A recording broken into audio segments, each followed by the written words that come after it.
We all know that the music industry can be brutal, and even the most successful artists can fall on hard times. So without further ado, let's dive into the financial woes of some of our favorite rappers. First up, we have the one and only MC Hammer. Back in the late 80s and early 90s, he was living the high life with his flashy dance moves and catchy pop rap tunes. However, his spending habits were as outrageous as his parachute pants. He had a massive entourage to support, including a personal chef, trainer, and even a spiritual advisor. Not to mention, he had a taste for lavish mansions, private jets, and an array of sports cars. But as they say, what goes up must come down. MC Hammer's extravagant lifestyle caught up with him, and he filed for bankruptcy in the mid-90s, losing everything he had. He had to sell his mansion, cars, and even his record label. Talk about a hard fall from grace.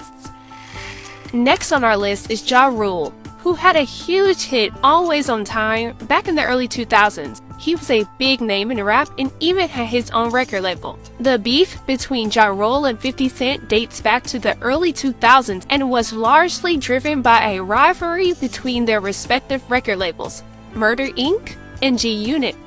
The feud escalated with a series of diss tracks and public insults between the two rappers.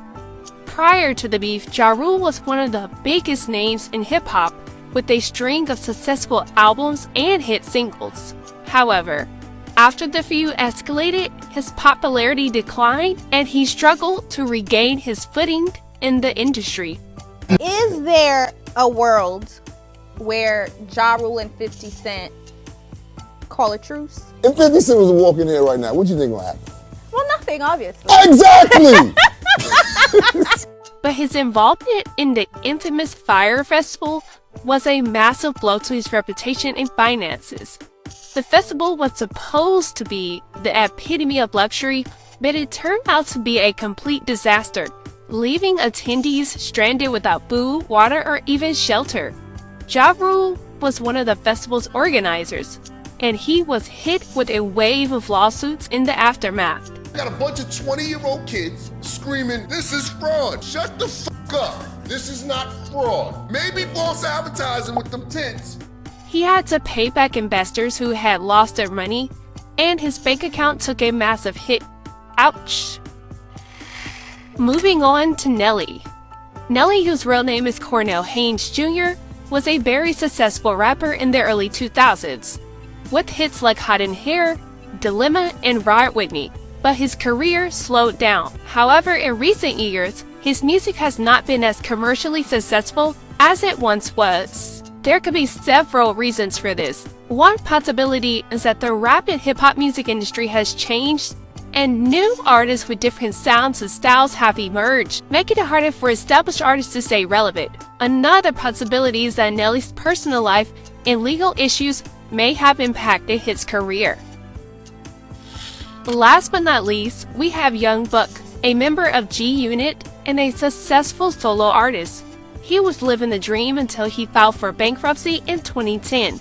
It turns out he had owed the IRS over $300,000 in back taxes and had also been sued by a former manager. He had to sell his massive Nashville mansion and other assets to pay off his debts. Lesson learned: even the biggest names in rap can fall victim to financial ruin if they're not careful. So let's hope that these artists have learned from their mistakes and come back stronger than ever. It's worth noting that falling off doesn't necessarily mean that these rappers are no longer successful or respected in the industry. Some have been able to reinvent themselves and continue to make music, while others have moved on to different ventures entirely.